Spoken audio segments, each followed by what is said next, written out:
Hola, mi nombre es Liliana Barrientos y formo parte del equipo que tiene a su cargo el curso de capacitación para directores, lo cual me hace muy feliz. Yo me voy a referir brevemente a la supervisión escolar en términos generales. Voy a brindar una serie de elementos e interrogantes para aproximarnos a la comprensión de este concepto y básicamente va a estar dividido en tres partes. En primer término me voy a referir a cómo fue evolucionando el vocablo supervisión a lo largo del tiempo. En un segundo momento voy a referirme a los modelos de supervisor y de sujeto que está demandando actualmente el Estado, la sociedad, la escuela. Y por último voy a referirme a las implicancias que tiene este ejercicio de supervisar. Bien, entonces comenzamos con la diapositiva 3 y vamos a referirnos a cómo fue cambiando el término supervisar a lo largo del tiempo. El origen de la supervisión escolar se vincula con la necesidad de los poderes públicos y de las instituciones de ejercer un control político y de vigilar el comportamiento de los maestros y de las escuelas, consideradas como un medio eficaz para conservar la cultura, las tradiciones y para difundir los valores que establece la sociedad. En cuanto a los términos que se han ido usando a lo largo del tiempo para nombrar a esta función, la Real Academia Española incorpora el término inspección a principios del siglo XVII. Viene del sustantivo verbal espicio o inspectio, inspectionis, que significa mirar hacia adentro. Mirar con un sentido escrutador, investigador, analítico, que pretende llegar al fondo, a la esencia de las cosas. En el contexto internacional y desde la Edad Antigua, la función del inspector era el control y balance entre lo planeado y lo producido en diferentes ámbitos, en lo administrativo, en lo legal, en lo financiero, en lo técnico, en lo metodológico. En consonancia con esta definición, en la Edad Antigua, en Atenas, el sofronista era un magistrado encargado de vigilar la educación y la conducta moral. Y el areópago pertenecía a un tribunal superior que se encargaba de controlar la acción pública de la escuela. En Esparta, los éforos eran magistrados elegidos por el pueblo para ejercer el control de la educación pública en todas sus manifestaciones. Y en Roma, los censores eran magistrados facultados por la ley para tener el control y la autoridad absoluta en la educación de los jóvenes.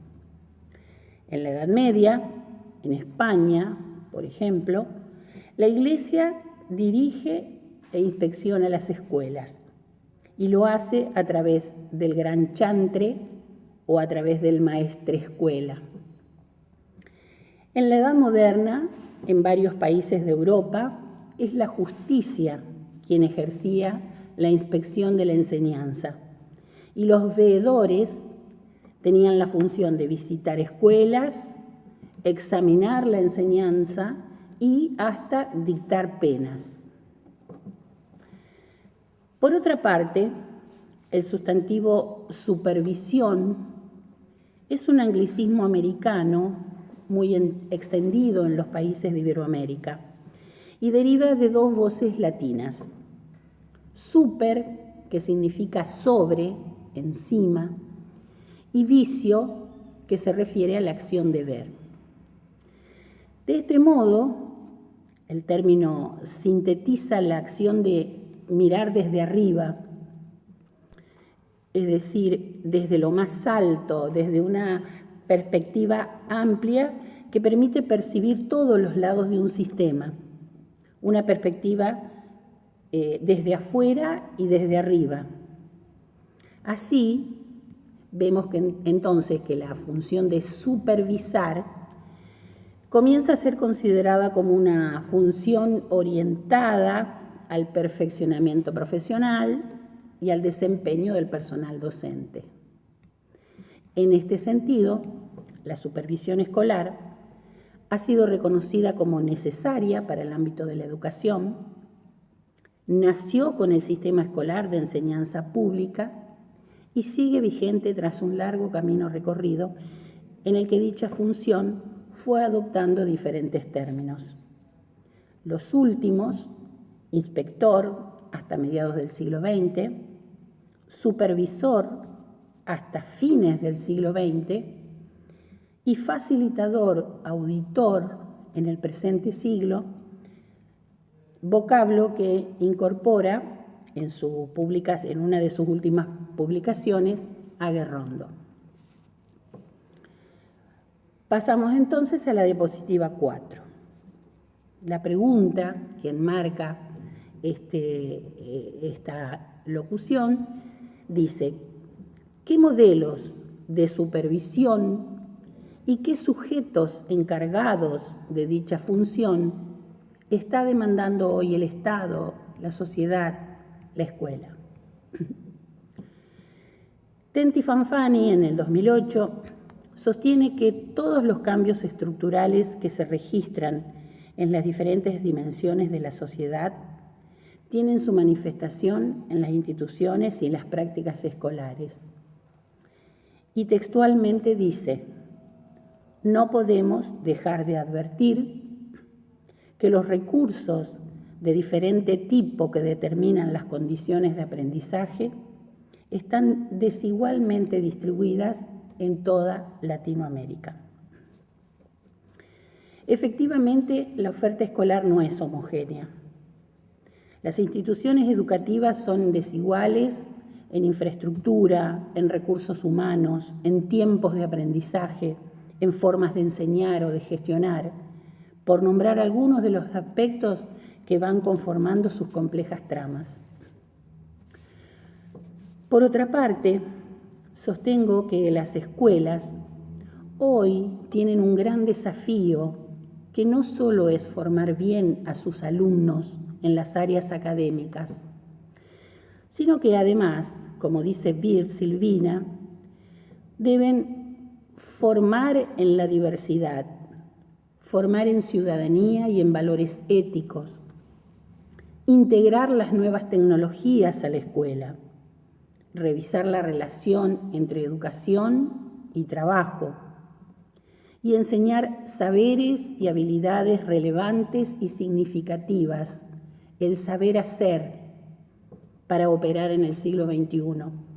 Por ejemplo, mediante la resolución de problemas, mediante el trabajo en equipo, entre otras tantas.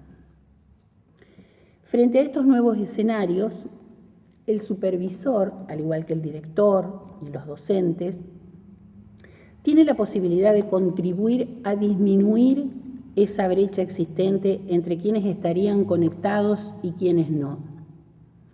En este marco, es necesario volver a pensar los modelos de supervisor y los sujetos encargados de dicha función.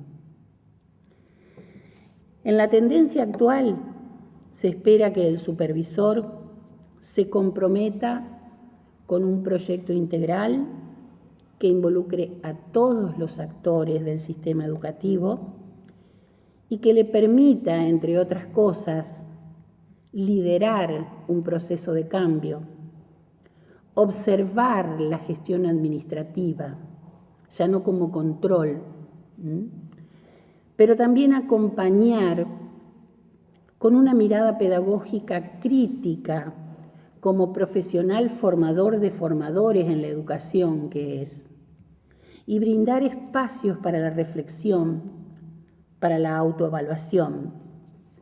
En definitiva, como dice Blechmar, para pensar para hacer y hacer volviendo a pensar.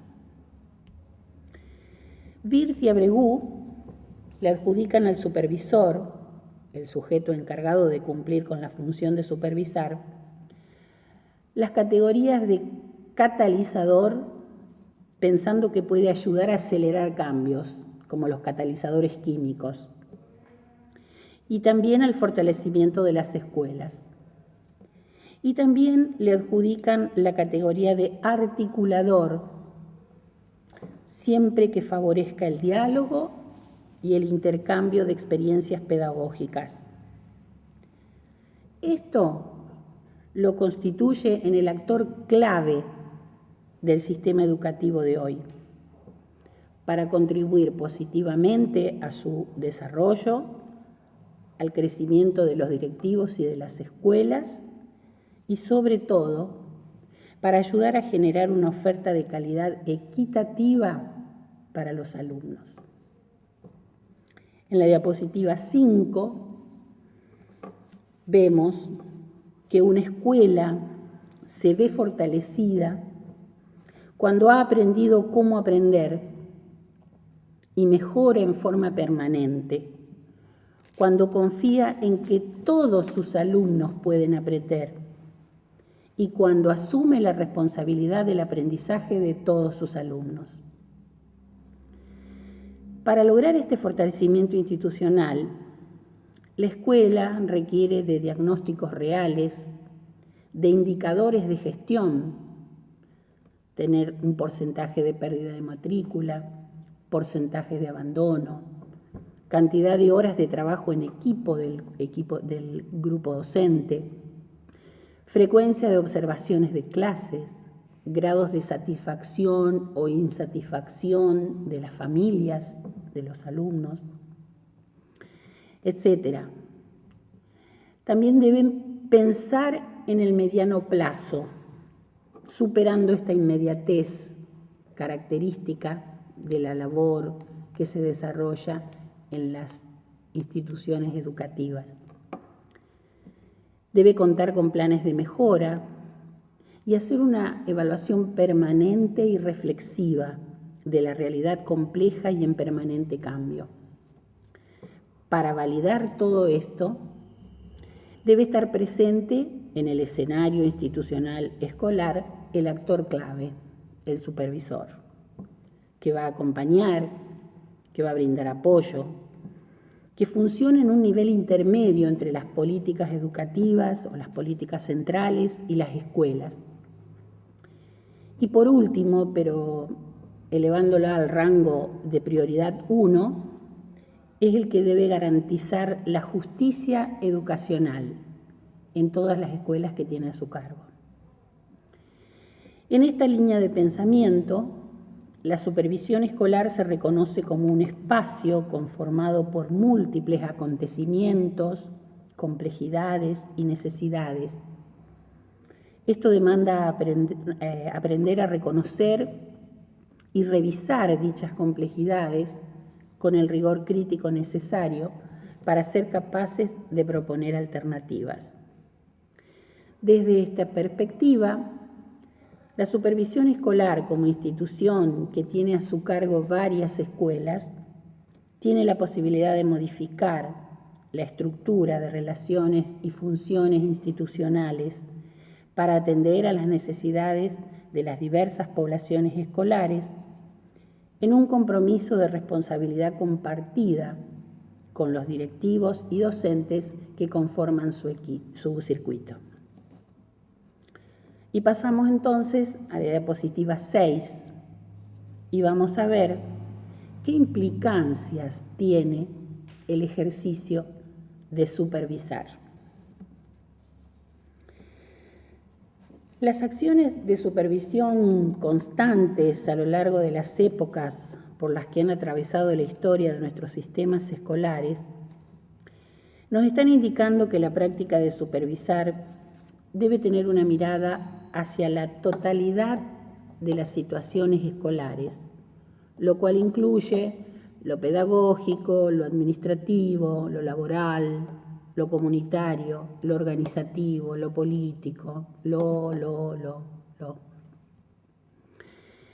con la finalidad de caracterizar de alguna manera muy general a la institución escolar, tomaré lo que Lidia Fernández expresa cuando dice que el funcionamiento escolar se produce alrededor del tratamiento de una serie de problemas claros y posibles de definir. Y los agrupa a estos problemas de la siguiente manera. Problemas con el espacio, su uso, su mantenimiento, asignación de diferentes tiempos, tareas, personas. Problemas con el tiempo, cálculo, organización, distribución para las distintas personas y las distintas tareas, su control, su registro.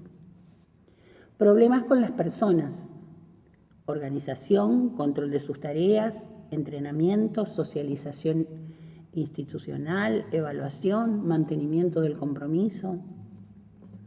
Problemas alrededor de la identificación, diseño y administración de acciones necesarias para atender a los ejes centrales de la función institucional principal, pero también tareas de mantenimiento y sostén.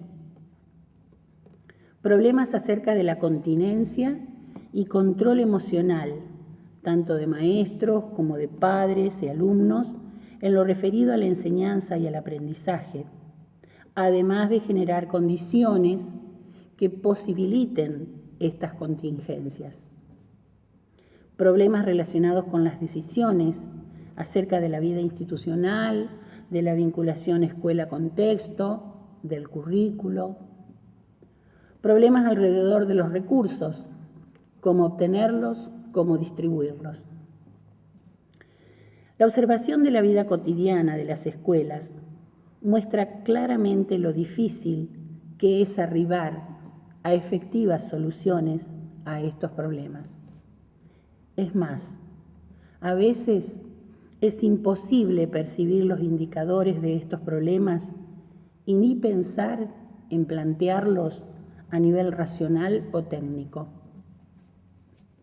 como lo vemos en la diapositiva 7. Por otra parte, si analizamos el quehacer del supervisor en la cotidianeidad de la que hablan Berger y Luckmann, podríamos pensar en una gestión a partir de las tareas cotidianas que realiza y las que deja de hacer. Y si además consideramos a la escuela en su calidad de escenario disponible para el juego de varios dramas de transcurrir simultáneo, como dice Lidia Fernández, debemos reconocer que la mirada del supervisor se restringe a la inmediatez y a la urgencia cotidiana, distanciándose muchas veces de cuestiones sustantivas. En general, la tarea cotidiana que efectivamente realiza el supervisor se enmarca en un enfoque administrativo y de vigilancia o control. Deja de lado tareas relacionadas con el apoyo pedagógico, con el desarrollo profesional y el trabajo participativo con docentes y directivos.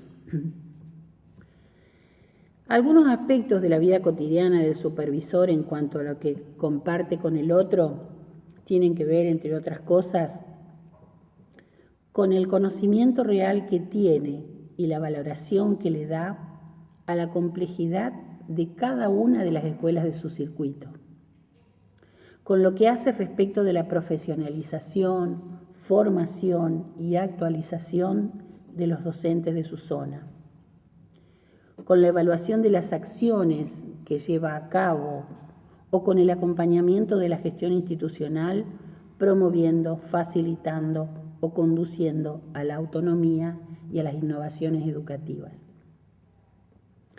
Por las implicancias que tiene, la supervisión escolar se percibe como una actividad embarazosa, tanto para quien la realiza como para quien la recibe. En tanto institución social, es objeto de múltiples contradicciones. Se la analiza y cuestiona desde adentro y desde afuera, pero al mismo tiempo se le asigna un rol protagónico en el desarrollo de procesos transformadores de la gestión educativa. Es vista como una necesidad, pero al mismo tiempo es rechazada por algunos docentes. Se le demanda vigilancia, asesoramiento, apoyo y gestión participativa, mientras se duda de su eficacia en la vigilancia, de su competencia para el asesoramiento y de su voluntad para respaldar los cambios que fueran necesarios.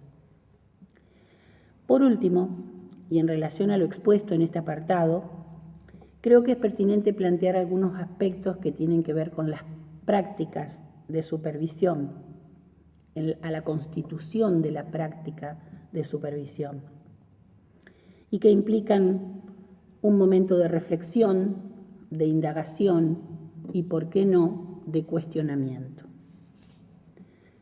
En la diapositiva 8 nos introduce en este tema, y si nos preguntáramos qué es lo constitutivo de las prácticas de supervisión, me remito a la propuesta de Durkheim cuando dice que la respuesta la encontraremos en cada práctica de supervisión concreta. Algunos elementos que emergen como decisivos para la constitución de las mismas son el contexto conformado por lo que acontece a nivel social, histórico, político, cultural, económico. Otro elemento, la trayectoria personal y profesional de cada supervisor, conformada por los elementos, vínculos e impresiones que fue incorporando a su mochila en sus múltiples recorridos desde el inicio de su carrera y que lo han ido marcando. Y por último, el contenido de cada práctica, que tiene que ver con su agenda diaria. Pueden ser reuniones, pueden ser observaciones, pueden ser citas, pueden ser visitas, asesorías, etc. La práctica se constituye entonces como una práctica social, compleja, intencionada, instrumental y condicionada por una multiplicidad de factores. Lo constitutivo de las prácticas de supervisión ha de buscarse, por lo tanto, en las acciones que desarrollan los sujetos encargados de esa función. Cómo las representan, qué dicen, qué hacen, cómo se relacionan, qué reflexionan, qué les significa. En definitiva, poniendo en claro sus intenciones educativas en la interacción social, como vemos en las diapositivas 9 y 10. Y para cerrar esta exposición, diré que cuando un supervisor o supervisora se enfrenta por primera vez a lo que será su función, surge en él o en ella la incertidumbre de cómo hacerlo. Seguramente, cada uno o cada una lo resolverá apelando a la recuperación de su experiencia, conformada por lo vivido como docente o como directivo, por su formación académica y por los conocimientos adquiridos. Es de esperar entonces que esta instancia de capacitación que han elegido les sirva para ir construyendo ese universo simbólico del campo educativo y de la supervisión. Y por último, para cerrar, les voy a leer algunos principios generales de supervisión. Por ejemplo, uno que dice: la supervisión debe ser respetuosa de las diferencias individuales. Bien es sabido que no todos los miembros del personal de una escuela cualquiera son iguales. Por consiguiente, no deben ser todos tratados con métodos generales. Unos necesitan ayuda especial en un sentido y otros en otro. Investigar estas diferencias para respetarlas y para proporcionar ayuda de acuerdo con las necesidades personales es el objeto del supervisor escolar. La supervisión debe efectuarse con acciones más que con palabras. Es bastante fácil dedicarse a buscar problemas educacionales en la escuela, pero bastante difícil proporcionar la ayuda técnica que el caso requiere. Los supervisores deben dar orientaciones prácticas, ayudando a la realización de ellas, en lugar de contentarse solo con rezar principios carentes de aplicación. Bueno, son varios los principios generales de supervisión que encontré en este libro, pero bueno, tomé estos dos que me parecieron muy significativos y lo más significativo es que esto fue escrito hace 60 años, en el siglo pasado, por un supervisor guatemalteco y de alguna manera quería resaltarlos por la vigencia que tienen. Muchas gracias.